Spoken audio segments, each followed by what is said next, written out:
Bienvenidos, bienvenidas al cuarto episodio del podcast de Cualidad Humana. Hoy estamos con Álvaro y con Francesc Torradaflot, filósofo y experto en diversidad religiosa y diversidad interreligiosa e intercultural. Y la intención del podcast de hoy es hablar un poco sobre todo el auge del neoestoicismo en las sociedades del conocimiento y cómo este mensaje se está promoviendo por las redes sociales desde una ideología y un pensamiento muy concreto. Entonces, nuestra intención o preocupación es ver cómo este mensaje del estoicismo se ha podido tergiversar hasta el día de hoy y sobre todo ver cuál ha sido su origen, cómo ha ido evolucionando un poco y si realmente es aplicable o no un pensamiento estoico en la actualidad, sobre todo alejado de estas lógicas que vemos en tantos influencers, criptobros que se llaman, etcétera, etcétera. Así que bueno, os saludo, si os queréis presentar, perfecto, y si no, pues luego ya, Francesc, tú mismo puedes empezar a hacer como este pequeño recorrido sobre cuál es el origen del estoicismo, cómo empezó y cómo ha ido evolucionando. Bueno, yo no me presento, que ya me conoce la gente, así que le doy paso a Francesc. Sí, bueno, yo presentarme, decir que mis estudios, mi formación es más bien en filosofía, historia de religiones y teología. Y os voy a dar la aproximación desde esta perspectiva. Si queréis, empiezo un poco haciendo un recorrido breve sobre lo más importante de la historia del estoicismo. Vale. Con la muerte de Aristóteles y después de su discípulo Alejandro Magno, termina un poco la grandeza de la cultura griega, de la polis, de la ciudad-estado, que tenía una explicación autosuficiente y que dividía el mundo entre los atenienses y los bárbaros que estaban fuera. Entonces empieza ya una concepción más global del mundo, debido también a las conquistas de Alejandro Magno, pero también un poco después a las conquistas de Roma. Y esto genera una cierta inseguridad porque los pueblos vecinos empiezan es un cierto imperialismo, un cierto nivel de globalización, y los pueblos vecinos empiezan a sentirse ya obligados y con la dependencia de este pequeño imperio. Todo el orden cósmico y cívico que daba seguridad ahora plantea ya una cierta sensación de inseguridad y de desorden, también político, y las costumbres tradicionales dan paso a ansiedades, a la sensación de transitoriedad, de incerteza, que hace que esta sensación de inseguridad y de cambio es el humus, el caldo de cultivo, donde se gesta el estoicismo. Pensar que en esa época la filosofía en Grecia en general era más bien un deseo de encontrar una forma de vida, un sentido a la vida, que no una cosa racional o abstracta, sino más bien un modo de vida. Y a partir de aquí los estoicos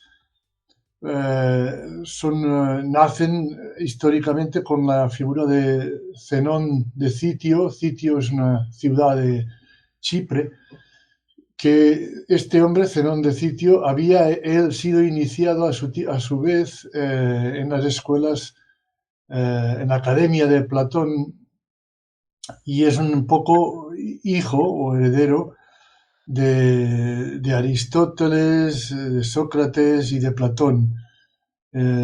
Y es un poco el hijo de esta época de cambio y de incerteza, y con la herencia de todas estas escuelas, sobre todo la socrática y la platónica, que de alguna manera le orientan y le plantean su forma de vida. También fue muy influenciado por los cínicos. Los cínicos eran una escuela también de vida, filosófica, que intentaba plantear el énfasis de la vida sencilla, sin adornos y sobre todo libre de cualquier implicación emocional que pudiera alterar este bienestar.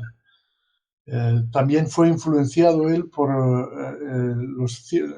el Zenón, por otra escuela que se llaman los megarianos, que es una escuela que está acostumbrada a centrar su proceso de descubrimiento de la vida, del bienestar vital a través de la dialéctica, es decir, de la conversación, del diálogo y también de las formas lógicas, el uso de paradojas y todo eso. Estos dos corrientes, la cínica y la megárica, son las que también ayudan a conformar lo que con Zenón se constituye como el estoicismo. Se llama estoicismo porque Zenón, sus primeras charlas de su escuela las daba bajo unas columnas de color. Se llama Stoa Poikile. Stoa Poikile significa las columnas pintadas. Y en esta zona de las columnas pintadas, él explicaba en el siglo III a.C. lo que se debería convertir después en la gran escuela del estoicismo. Básicamente dice muchas cosas, pero entre las cosas que él dice en estas charlas es que la felicidad humana es producto de una vida que esté en acuerdo con la naturaleza. Y por naturaleza entiende el orden cósmico del universo, y esta comunión con el orden cósmico del universo es la que produce la felicidad. Por lo tanto, es una experiencia vital de unión con la naturaleza, hasta cierto punto, una cierta fusión con la naturaleza.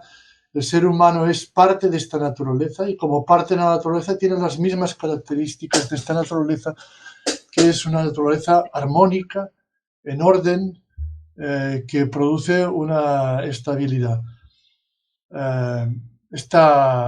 Todos los seres del universo tienen esta sustancia que es un fuego interno que está formado por un principio pasivo, que es la materia, y un principio activo, que es la razón. Y la razón es la que hace que nosotros tomemos conciencia de esta naturaleza pasiva y tomando conciencia, comprendiendo esta naturaleza pasiva, entonces entramos en armonía con el universo y somos felices. Por lo tanto, es importante, esto es quizás lo más importante, pero esto genera también un cosmopolitismo, o si queréis vosotros, una transversalidad cultural que hace posible que el hombre estoico se sienta ciudadano del universo y que por lo tanto sea una persona solidaria no solo con los seres vivos, con la naturaleza, sino con todos los ciudadanos del universo. Y esto para mí es lo más importante.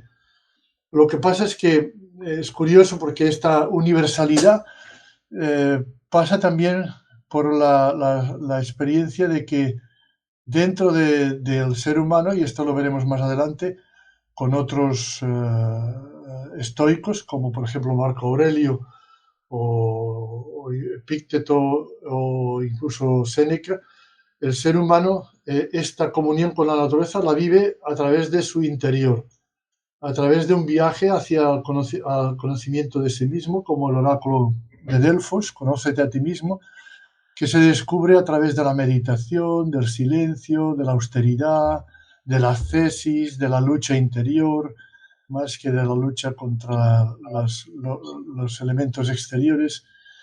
Y las cosas, en el fondo, se descubren no como algo que perturbe, sino como algo que es indiferente, porque las cosas no afectan si la percepción que tenemos de ellas no nos perturba. Y como la percepción depende del conocimiento de la razón, si yo tengo un trabajo mental adecuado, esas cosas no me perturbarán y no harán que sea infeliz. Un poco este es el resumen esquemático de lo que es la historia de los estoicos. Hay que decir también que hay escuelas filosóficas contemporáneas de los estoicos que discrepan de ellos. Una son los cristianos, que pronto, sobre todo en la última etapa del estoicismo, son rivales de los estoicos, pero otras, el epicureísmo en el siglo III o IV antes de Cristo, que es una corriente filosófica rival del estoicismo y que de alguna manera plantea una alternativa al camino estoico.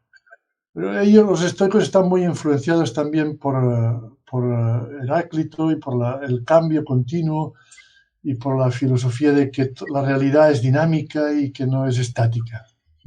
Bueno, esto yo creo que puede dar una pincelada un poco genérica sobre lo que es el estoicismo. Sí, al menos das una visión más profunda que el contenido rápido, fast food que nos encontramos en redes sociales. No sé si tú, Álvaro, quieres hacerle alguna pregunta de todo lo que ha comentado. Bueno, sí, aquí me ha apuntado bastantes cosas ya. Aunque están relacionadas con las preguntas que habíamos preparado para ti, Francesc, pero bueno, te lanzo ya alguna apreciación, ¿no? Por ejemplo, también para contarle un poco a la audiencia, para que no se pierdan un poco en lo que vamos a hablar, los discursos neoestoicos o los discursos estoicos que hay en redes sociales se diferencian muchísimo de lo que has comentado. De hecho, he apuntado simplemente contradicciones que veo yo de lo que tú explicas a lo que ellos ahora, digamos, aplican. Por ejemplo, comentas, ¿no?, que el estoicismo es una filosofía que contempla la naturaleza, la armonía con la naturaleza, la comprensión de la naturaleza y el medio y el ser humano como algo, ¿no? Como un ser que está en conexión con esta y en armonía. Y los discursos estoicos actuales son discursos que no contemplan absolutamente nada la noción de naturaleza, ni de medio ambiente, ni nada por el estilo. Son discursos aplicados al éxito individual, al éxito financiero, para que se vea el contraste, ¿no? De dónde viene la filosofía y dónde acaba instrumentalizándose y en qué campos y en qué ámbitos, ¿no?, tan dispares. Luego, además, has comentado también otra cosa muy curiosa, que es que el estoicismo clásico acaba derivando por su lógica filosófica en la solidaridad con el otro y la empatía.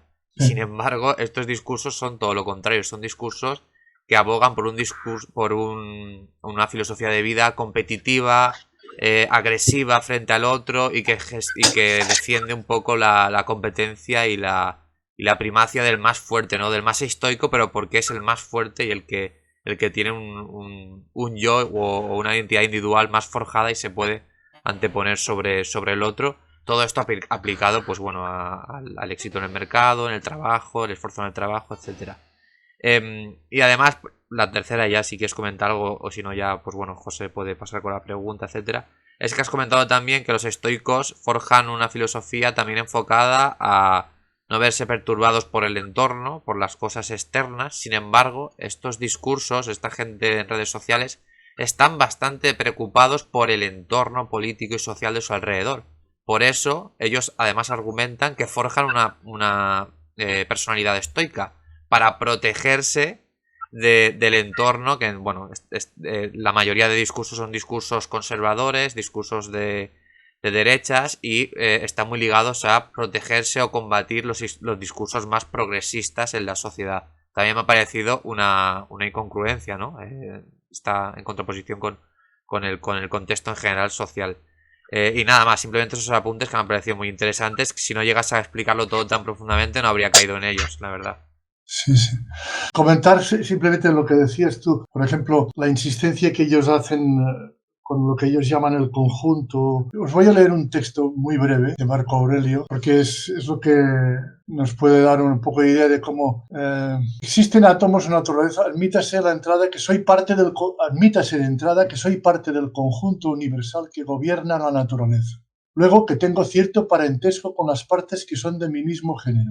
Porque teniendo esto presente, en tanto que soy parte, no me contrariaré con nada de lo que me es asignado por el conjunto universal. Porque el conjunto universal, nada tiene que no convenga a sí mismo, dado que todas las naturalezas tienen esto en común. Y sin embargo, la naturaleza del mundo se ha robado el privilegio de no ser obligado por ninguna causa externa o generar nada que a sí mismo perjudique. Precisamente teniendo esto presente, a saber que soy parte de un conjunto universal de tales características, acogeré gustoso todo suceso, todo acontecimiento, y en la medida en que tengo cierto parentesco con las partes de mi misma condición, nada contrario a la comunidad ejecutaré, sino que más bien mi objetivo tenderá hacia mis semejantes, y hacia lo que es provechoso a la comunidad encaminaré todos mis esfuerzos, absteniéndome siempre de lo contrario. Más claro agua, ¿eh? O sea que después puede hablar en otras ocasiones de lo interesante que es retirarse en sí mismo, retirarse en el campo, en la costa, en el monte, pero dice siempre este retiro, esta tranquilidad está al servicio del buen orden cósmico y comunitario. Sí, pienso que es una idea muy importante a la hora de diferenciar este discurso tan individualista que se lleva hoy del estoicismo, como decía Álvaro, muy arraigado también al trabajo, al no te dejes llevar por lo que sucede a tu alrededor, porque lo importante eres tú y sí, únicamente tú. Y en cambio aquí lo que tú acabas de explicar es un poco esta idea de, bueno, yo en verdad, como soy parte de este entorno y de este mundo, tengo que remar siempre en favor del bien común. Entonces sí que se ve una transposición a los valores individualistas al día de hoy. Y pienso que gran parte del discurso estoico queda olvidado y a lo que se acogen todas estas personas influencers es a esta idea de no dejarte perturbar por las emociones, ¿no? O sea, también muy vinculado muy a una idea de los hombres no tienen que sufrir, no tienen que dejarse llevar por la emoción, etcétera. ¿Cómo ves que se olvide gran parte de todo este discurso más en pro del bien común y el capitalismo de día de hoy lo coja simplemente en este hecho de, bueno, no te dejes influenciar por lo que pasa a tu alrededor porque tú eres lo importante? Yo creo que es fundamental tener presente que el estoicismo considera el mundo en palabras literales, leo textualmente, como un ser viviente único que contiene una sola sustancia y una alma única. Por lo tanto, el individualismo no tiene cabida aquí. La realidad, el mundo de la que yo formo parte es única. Y entonces no tiene sentido esta perspectiva individualista de preocuparse de uno, de eso. Es decir, para ellos preocuparse de un individuo es romper la armonía. Y de alguna manera, para los estoicos, la persona que fuera individualista estaría haciendo justo lo contrario de lo que se proponen. O sea que no solamente no están cogen una parte del estoicismo, sino que van en contra directamente estas perspectivas egocéntricas y individualistas, neocapitalistas del estoicismo, van en contra del mensaje central del estoicismo. Porque incluso cuando el estoicismo pone el acento en el interés de trabajarse a sí mismo, lo que ellos llaman el examen de conciencia diario, la importancia del guía interior, si queréis, de la conciencia del ser humano, lo ponen como necesidad de estar en comunión con el universo, con el todo, y no de potenciar la individualidad. O sea que en ese sentido es un poco alucinante algunas perspectivas de tú eres el único que puede cambiar tu vida, todas estas cosas, estas frases, insistencia incluso en el ejercicio físico y el cuidado del cuerpo, olvidando esta comunión mental con la naturaleza y esta comunión espiritual, afectiva incluso con la naturaleza. No tiene mucho sentido.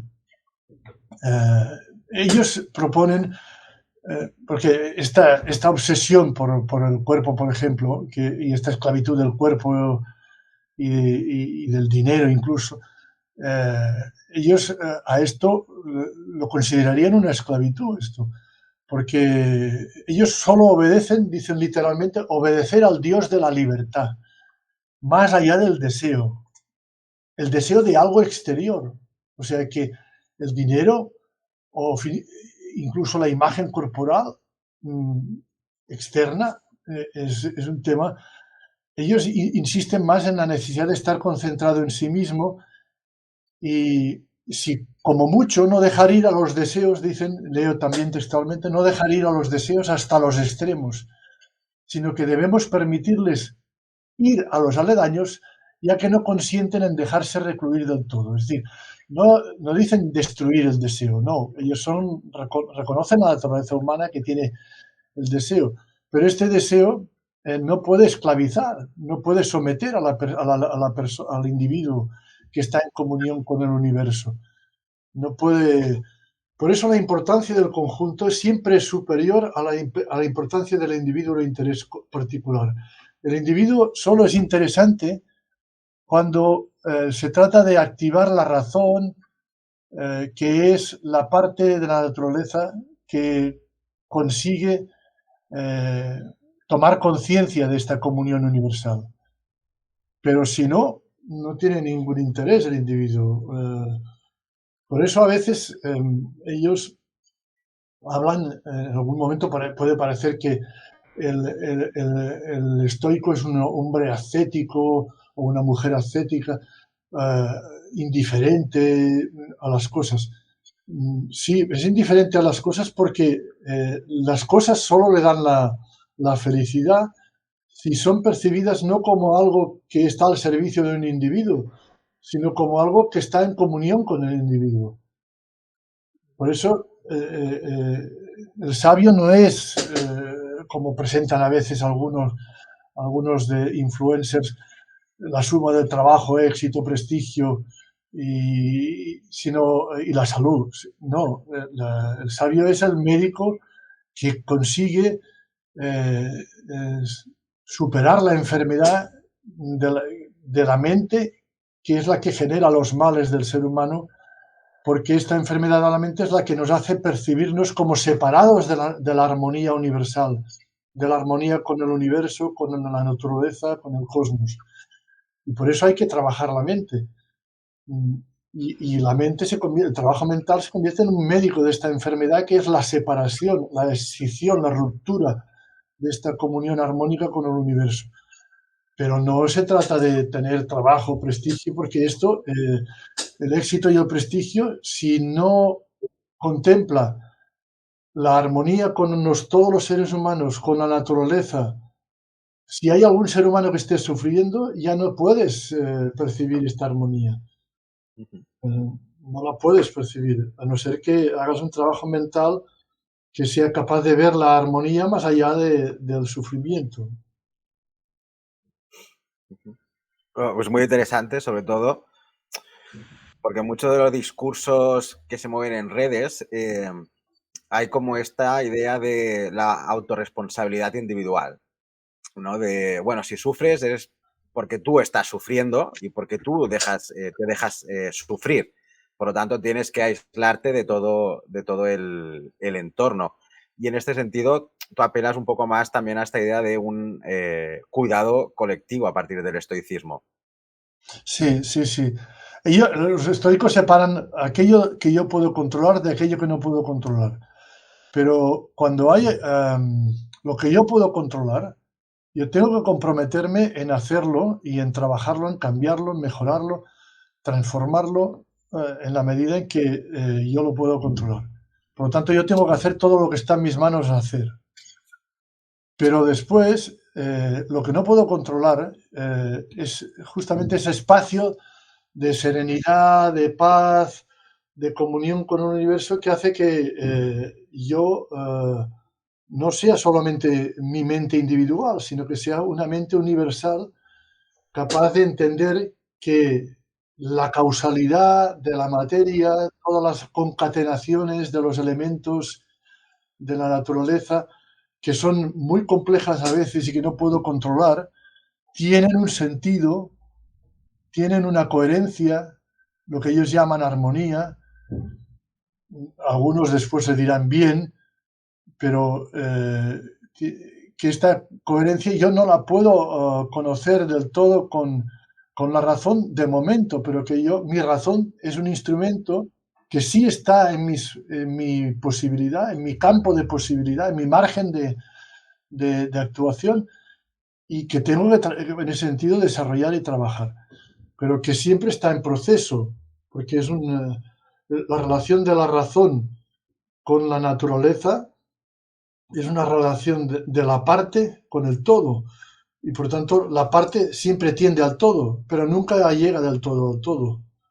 Y por eso hay una actitud, digamos, de humildad básica en el estoicismo.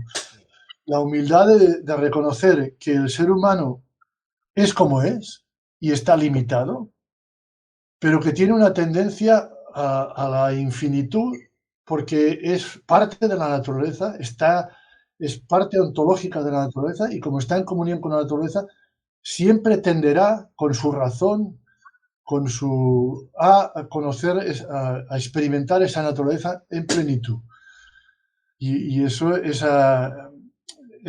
porque, claro, el problema muchas veces es que el ser humano sufre porque piensa o cree que tiene que hacer todas las cosas que no es capaz de hacer. Y eso le genera ansiedad, le genera sufrimiento, que esta ansiedad y sufrimiento lo han captado muy bien estos influencers. Porque en una sociedad capitalista, esta pasión imposible de poder conseguirlo todo genera frustración. Pero la diferencia sería que para los estoicos no hay frustración porque no se pretende conseguir todo lo que no se puede, lo que no se tiene.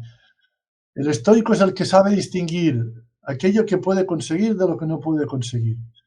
Y para eso el instrumento es la razón.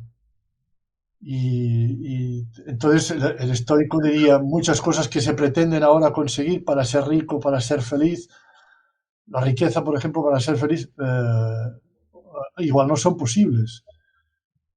O hay otras cosas que no son la riqueza que pueden hacer feliz.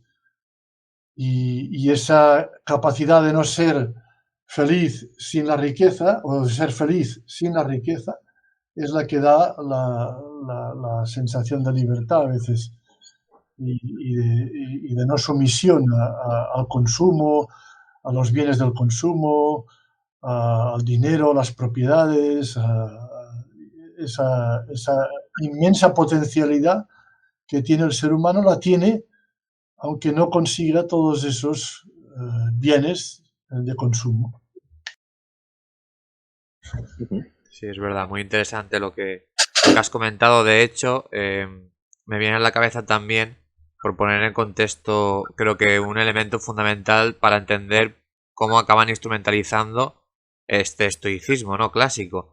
Y es porque dentro de esta manipulación, que algunos lo harán de manera inconsciente porque entienden el estoicismo mal entendido y otros seguramente a sabiendas, se observa como una falta de visión histórica y temporal, ¿no? Es decir, no contemplan que el estoicismo nace en un contexto, pues es una antigua Grecia, el Imperio Romano, donde el trabajo asalariado, que es el ámbito donde ellos lo aplican, no existía como tal. De hecho, el trabajo en el Imperio Romano, el famoso Tripalium, era un ámbito que hacían los esclavos, era un ámbito totalmente denostado, ¿no? El trabajo era algo que no tenía esa connotación que le dan ellos como herramienta para obtener una virtud como tal, ¿no? Entonces creo que es bastante, característico de que hay una falta de visión temporal porque estás aplicando el estoicismo en una dimensión que incluso en su época no existía como tal. Entonces, si haces esa transposición al trabajo o al ámbito del trabajo actual, quizás deberías hacerlo hilando muy fino, ¿no? Y esta gente evidentemente no lo hace, ¿no? Y creo que, bueno, te iba a preguntar sobre eso, pero creo que has contestado ya un poco en el sentido de que qué opinabas sobre esta característica de la atemporalidad, que creo que es fundamental para comprender cómo lo instrumentalizan, pero que también está, ya lo has comentado tú un poco, muy ligada a la enajenación y la falta de pensamiento crítico, sociológico e histórico que hay en el capitalismo actual, ¿no? Y en esta cultura de de la meritocracia, el esfuerzo y del consumo, que parece que nos enajena un poco y nos encasilla en un presente continuo donde no pensamos de dónde surgen las filosofías a las que estamos haciendo referencia, que luego al final vemos que es algo muy diferente. Sí, sí. Sí, sí, es muy evocador lo que dices. Varias cosas, ¿no? Esto del presente continuo es muy curioso porque preparando un poco cuando me comentasteis que haríamos esto, pensaba que ellos insisten mucho, los estoicos, en el valor definitivo del presente, contrastando con el pasado y con el futuro. Pero insisten porque el presente es el lugar de la acción. El estoicismo es una filosofía de la acción. O sea, es justo lo contrario del carpe diem gratuito que se desentiende de los demás. Es el espacio, el presente es el espacio donde tú puedes hacer aquello que está en tus manos hacer. Es el espacio privilegiado para hacer lo que está en tus manos hacer. Es cierto, honestamente hay que decir que, a ver, el primer estoico, Zenón, es un hombre que funda una escuela y que tiene una voluntad de encontrar una forma de vida feliz. Básicamente es esto. Pero después, por ejemplo, en el ya estoicismo más romano y que algunos llaman estoicismo imperial, empieza Epicteto, que es un esclavo liberto que influencia también a Marco Aurelio y a Séneca, que son dos señores que viven muy bien. Marco Aurelio es un emperador, por lo tanto, mejor que él no vive nadie, aunque se pasa la vida guerreando, y no es que no trabajara, sino que trabajaba haciendo la guerra, ¿eh? Era la casta guerrera. Y después, Seneca es una de las fortunas más grandes de Roma.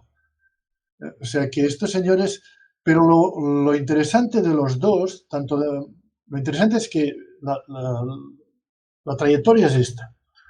Y deriva hacia, digamos, unos pensadores, los grandes pensadores, Marco Aurelio y Séneca, son burgueses, son lo que diríamos hoy un pensamiento burgués. Sí. Pero lo interesante es que es un pensamiento burgués que plantea un humanismo igualitarista en sus postulados filosóficos, aunque no los aplique del todo.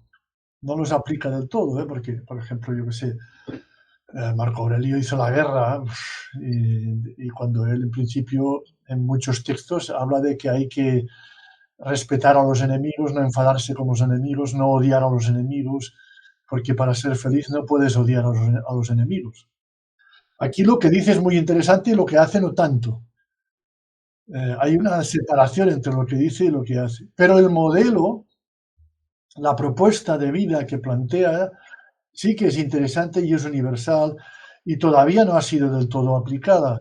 Fue aplicada quizás, o sea, influenció mucho por ejemplo, el pensamiento estoico influencia mucho a Spinoza y influencia a algunos anarquistas, a la ayuda mutua. Se inspira un poco también en la filosofía esta estoica. Muchas cosas de estas sí que son interesantes de ver. Es decir, ellos plantearon una intuición de experiencia de vida, pero no sacaron todas las consecuencias políticas de su planteamiento vital. Y uno puede ver en ellos la incoherencia de gente que descubre el valor de una intuición vital, pero que no saca todas sus consecuencias porque su contexto histórico no les permite sacar todas las consecuencias. Pero eso no quita valor al pensamiento, a la intuición. Más bien, para mí, nos plantea desafíos a nosotros de cómo desarrollar estos planteamientos totalmente y en plenitud en una sociedad que hay retos ecológicos, retos sociales, políticos, económicos, y que hay que mirar cómo se plantean. Ellos plantean las bases de lo que tendría que ser una sociedad más humanitaria, más justa, más igualitaria. Yo creo que en ese sentido sí que se puede decir que gente como un súper rico como Séneca, que tenía más fortuna que el presupuesto de toda Roma en un año, o sea, que era un ricacho de narices, ¿cómo puede decir lo que dice? Y cómo Marco Aurelio dice lo que dice, ¿no? Porque Marco Aurelio, el libro de las meditaciones, en principio lo escribió para él, no para publicarlo. Con lo cual se nota que no tiene intención de engañar ni de manipular a nadie o no tiene intención de someter porque ya era el emperador del imperio. En fin. Sí, esta visión de pensadores bienestantes y tal, en las ideologías también están, ¿no? Bakunin y Tolstoy, pues no es que fuesen pobres realmente, tenían tiempo para pensar y tenían unas condiciones materiales de vida que les permitían estar Exacto. liberados de todo y poder ponerse a pensar.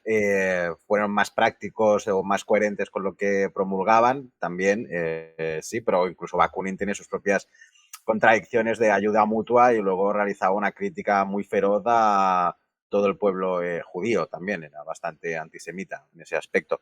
Pero bueno, que el mundo está lleno de contradicciones y también hay que asumirlas en este sentido. Antes has dicho una cosa, en uno de los vídeos que te enviamos para ver se vinculaba mucho el estoicismo con el deseo, incluso en un discurso publicitario de no sé si es una bebida alcohólica o una bebida energética. Según tú nos has explicado, todo este planteamiento estoico iría bastante en contra de esta instrumentalización del deseo por el consumo y vemos que el capitalismo o estos discursos neoliberales consiguen hacer la ligazón entre el deseo, el consumo y sobre todo el individualismo. Sí, exacto, sí. Ellos, a ver, ellos ellos se dan cuenta que el deseo genera sufrimiento. En eso son muy budistas. No hay pruebas empíricas, históricas, de influencia del budismo sobre el estoicismo. Pero sí que es cierto que el estoicismo es posterior a Alejandro, y Alejandro sí que conoció el budismo. O sea que no es descabellado pensar que algunos de sus militares, que algunos de los conquistadores que hicieron el gran reino de Alejandro, que llegó hasta el norte de la India, tuvieran contacto con el budismo. No hay prueba científica de esto. Los historiadores de las religiones no han podido demostrar que el budismo influenciara el estoicismo. Pero es cierto que a nivel de pensamiento hay mucha relación. Por ejemplo, el deseo genera sufrimiento. En el budismo, esto es la quinta esencia del mensaje central de Buda, del discurso de Benares, el discurso de las cuatro nobles verdades. Dice que todo es sufrimiento, y es en la primera verdad, y en la segunda dice que la causa del sufrimiento es el deseo. Pues bien, en esto los estoicos son budistas, totalmente, filosóficamente y espiritualmente budistas, sin ninguna duda, sin ningún resquicio de duda. Son budistas. Yo tengo aquí algunos textos que pueden... dice, hay que habituarse a la condición de uno, a la naturaleza de uno, quejarse de ella lo menos posible, porque eso quitaría tiempo a las cosas importantes, y atrapar todas las oportunidades que uno tenga a su alrededor.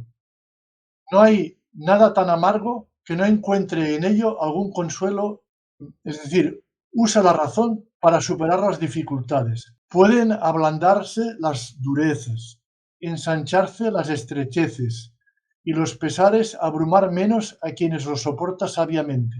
Además, no hay que dejar ir a los deseos hasta los extremos, sino que debemos permitirles salir hasta los aledaños, ya que no consienten en dejarse recluir del todo, renunciando a lo que o bien no se puede hacer, o bien se puede con dificultad, vayamos en pos de lo que está situado cerca y alienta nuestras esperanzas. Pero tengamos presente que todo es idénticamente superfluo. Por fuera, con distintas apariencias. Por dentro, todo está igualmente vacío. todo está igualmente vacío por dentro.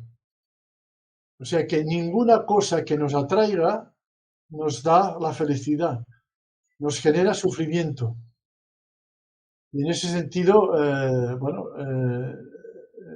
es decir, ellos se dieron cuenta que la paz no tenía nada que ver con ir detrás de las cosas y de los deseos.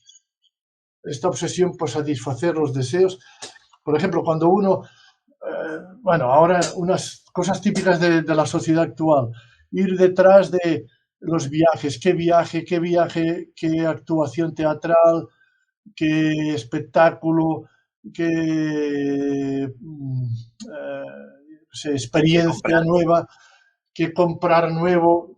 Todo esto, hay una carrera pues, prácticamente agónica, interminable, porque nunca se satisface, que lo que hace es cronificar una enfermedad de dependencia permanente del deseo, que hace que en lugar de ser feliz, pases tu tiempo a buscar la felicidad.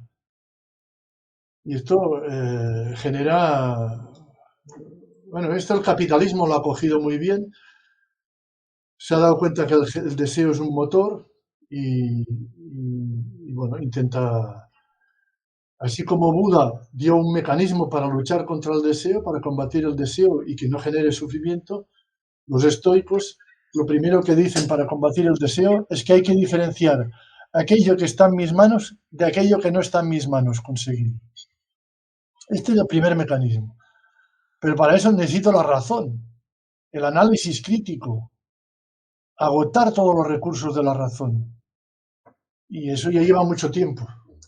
O sea que los mensajes rápidos y de la comunicación, del marketing, que te intentan hacer cosas o comprar cosas de manera frenética, estos mensajes no son razón porque no son fruto de un análisis crítico, más bien son fruto de una obediencia a consignas. De hecho, los influencers o las cuentas neoestoicas que vemos en redes sociales, en YouTube, o sea, se basan básicamente en conseguir ya no esa serie de deseos que tú has comentado de la sociedad de consumo, que también están evidentemente innatos en su discurso, sino el deseo, por antonomasia de ellos, es un deseo totalmente utópico, ¿no? Que es el deseo meritocrático de convertirte en un hombre de éxito, pero en el sentido de un millonario o alguien que tiene mucho dinero, que es algo que sabemos, ¿no? Los sociólogos lo sabemos mucho, que a nivel estadístico es prácticamente imposible, por lo menos si partes de alguien que es de clase trabajadora. Entonces, el deseo suyo es un deseo totalmente irrealizable, incoherente en muchos aspectos y que quizá, además, si se piensa de manera crítica, si lo consigues, aunque sea muy difícil a nivel material, no te vaya a garantizar la felicidad o la paz, ¿no? Existencial o vital, etcétera. Entonces ya de per se su discurso es que es totalmente contrario a los postulados estoicos que estás describiendo. Sí. Totalmente... Es curioso porque ellos dicen el vicio está sometido, los vicios son el sometimiento a las pasiones. Ellos no hablan de deseos, hablan de pasiones, pero son los deseos. Y la virtud no es libre de las pasiones, está libre de los deseos. La virtud es la comunión racional con el universo y el darte cuenta que tú no eres distinto del universo. Por tanto, a ti no te falta nada, no te falta nada. Esto es muy importante, porque si no te falta nada, ¿qué coño quieres? ¿A qué coño estás buscando? Y si alguien te dice que necesitas cosas, te está engañando, porque no necesitas nada en el fondo. Y esto aquí empalmo un poco con el tema de la cualidad humana profunda. El estoicismo es una manera de vivir, no es una ideología en el sentido intelectual, en el sentido conceptual, un marco conceptual, no. Es para vivir mejor. Y entonces ellos en ese momento se dan cuenta que para vivir mejor no puedes estar todo el día fuera de ti mismo y volcado en desear y querer conseguir cosas. Hay que conseguir descubrir que todo lo que ya existe está dentro de ti. Y entonces no vas a convertir tu vida en una pasión inútil que hace que estés todo el día sufriendo tú, haciendo sufrir a tu familia, haciendo sufrir a tu pareja, haciendo sufrir a tus compañeros de trabajo, porque no estás bien. No estás bien. En ese sentido, yo creo que los neoestoicos, estos influencers, captan alguna cosa, captan que el ser humano no está bien. En ese sentido, una parte del análisis sería compartido con los estoicos. Pero claro, cortan todo lo esencial, lo que es de fondo, lo que es de cualidad profunda, lo cortan, lo seccionan, porque esto no les permite vender cosas. Claro, claro. Es que no olvidemos que son cuentas que la gente que está detrás de estas cuentas obtiene gran rédito económico de ello. Claro. Evidentemente, si fueran fieles a los postulados estoicos, pues obviamente su figura como tal no se caería, ¿no? Se cae su castillo de naipes y sería totalmente incoherente y desde un punto de vista así un poco más de juicio moral sería inmoral lo que están haciendo, ¿no? Incluso está mal lo que estás haciendo, no tiene exacto, sentido. Sí, también has dicho una cosa interesante que entra muy en concordancia con todo lo que hacen estos influencers, que has dicho, una cosa, o sea, no necesitas nada para ser feliz y en cambio no paramos de buscar la felicidad. Sí. Podríamos decir que estos discursos neoestoicos te están impulsando y haciéndote desear constantemente esta búsqueda de felicidad a través de la maximización de tus ganancias, de autoexplotarte, de ser mejor que nadie, de toda esta meritocracia de la que hablaba Álvaro. Claro. Pero ¿qué diferencia habría entre la idea de ser feliz y buscar la felicidad? Sí.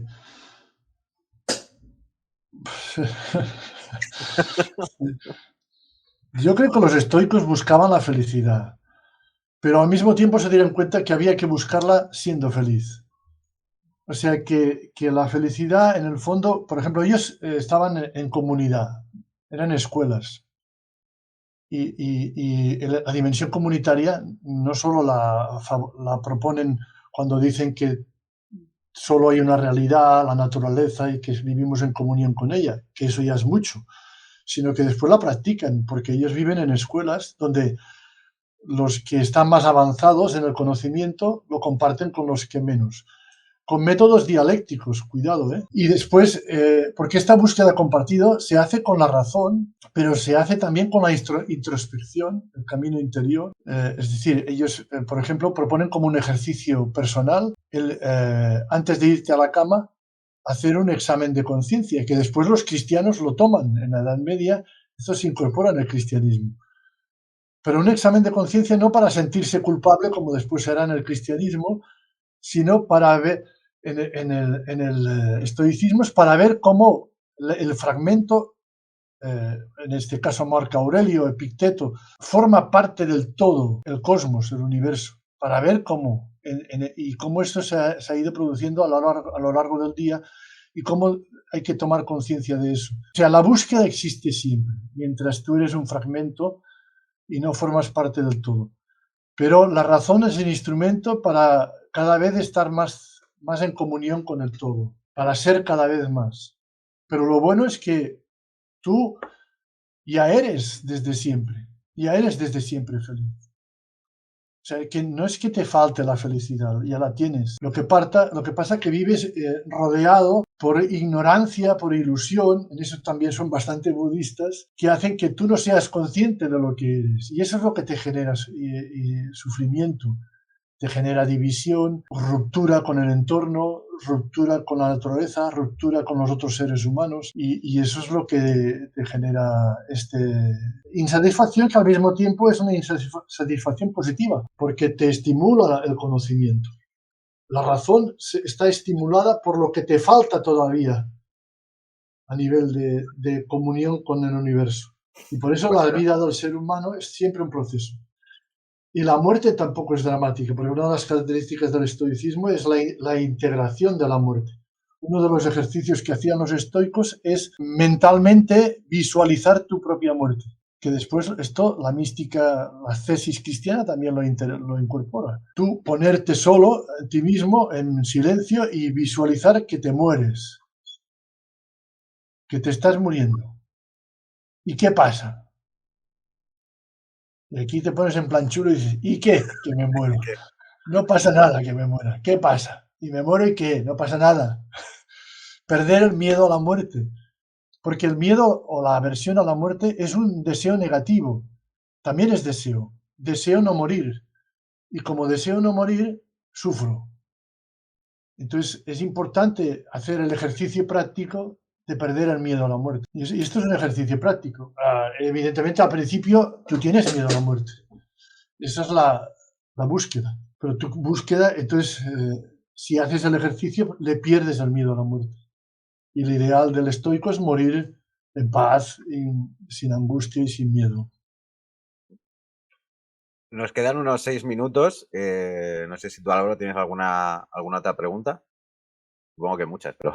Sí, no, pero en principio no, porque se alargaría mucho. Simplemente comentar que me ha parecido interesante ver el contraste tan fuerte entre... O sea, yo ya evidentemente sabía bastantes cosas de que instrumental el estoicismo. De hecho, muchas lecturas críticas a esta nueva doctrina en redes les llaman pseudoestoicismo, ¿no? Eso ya te dice todo un poco, ¿no? Sí que Francesca ha nombrado una cosa, que es lo único que quiero comentar, sobre el tema de la distinción, ¿no? Ha dicho o sea, el estoicismo no busca o te enseña de que tú no eres distinto. Y me lo he apuntado ahí porque yo lo que veo en estas cuentas es lo contrario. De hecho, estas cuentas apelan al sujeto que entra en ellas a ver las cosas no, a lo mejor no eres distinto, eres como los demás, pero eso es malo y yo te voy a enseñar un camino, una filosofía que te va a hacer diferenciarte de los demás. Y ese camino es el camino estoico que ellos llaman, ¿no?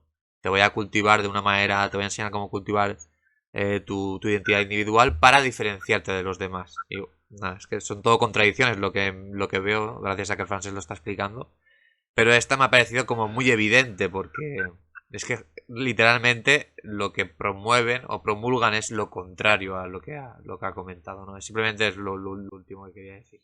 Sí, yo creo que es bien lo que dices tú, Álvaro, es lo más chocante de comparar estos pseudoestoicos con el estoicismo es que son lo contrario. Eso es lo contrario. Esto es lo más chocante. Y dices, ¿cómo pueden decir que... Y esto da que pensar porque parece que utilizan narrativas de Goebbels, ¿no?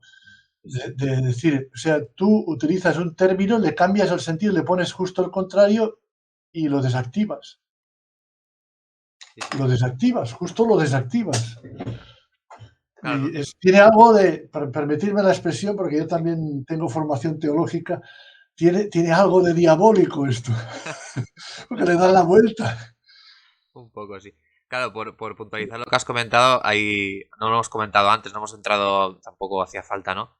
Pero gran parte de estos influencers o de estos discursos están muy virados a la derecha o incluso a la extrema derecha. De hecho, muchas cuentas, aparte de tener un contenido sobre este pseudoestoicismo, lo comparten con mucho otro contenido. Y ese otro contenido, yo que he estado investigando sobre discursos de odio, estas cuentas neoestoicas comparten con otras dos ramas de contenido que son muy, muy diferentes, pero que siempre están en ese trípode que es el estoicismo, por otro lado el antifeminismo y por otro lado el racismo, discursos de racismo cultural. Esas tres patas siempre están en estas cuentas.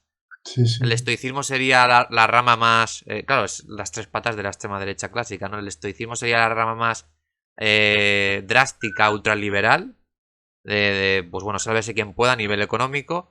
El antifeminismo es algo que quizás es un poco más distintivo de esta época porque estos discursos estoicos van solo dirigidos a hombres, entonces en estas cuentas el contenido antifeminista encaja muy bien y el contenido racista va encajado también a que estas cuentas parten de una ideología totalmente occidental, neoliberal, etcétera, y también lo comparan, ¿no? O sea, tienen ese pozo también muy, muy marcado a nivel de racismo cultural, sobre todo, ¿no? De la cultura importante y potente es la estadounidense, la anglosajona, y todo lo demás quizás se desmarca. Simplemente por comentar lo que has dicho, que detrás de esto hay pues algo muy oscuro, ¿no? A nivel ideológico y a nivel de instrumentalización.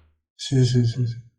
No, y en el mismo manipulación esta manipulación es análoga a la que se produce, y hago una excursión a otro tema que seguramente no es el de hoy, pero lo apunto simplemente a la manipulación que se produce del cristianismo por parte de grupos de extrema derecha, que se dicen cristianos, y que obvian, por ejemplo, el amor a los enemigos, el perdón, la reconciliación, la no violencia, el no matar, y se lo pasan todo por el forro, le ponen el nombre de cristianismo, pero es totalmente contrario al mensaje de Jesús.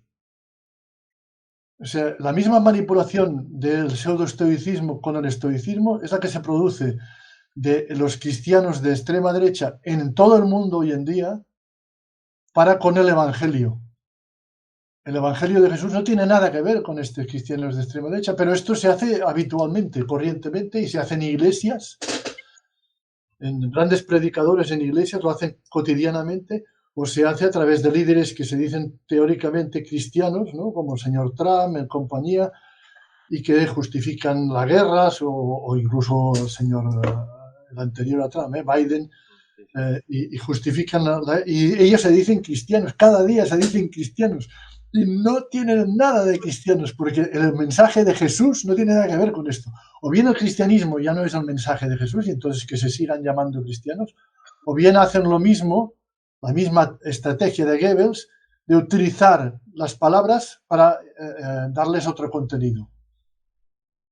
Quitarles el sentido original, sentido fundamental, y revestirlas de otro contenido para sacar el provecho estratégico del término original y beneficiarse de lo que se puedan beneficiar de la bondad de ese sentido original.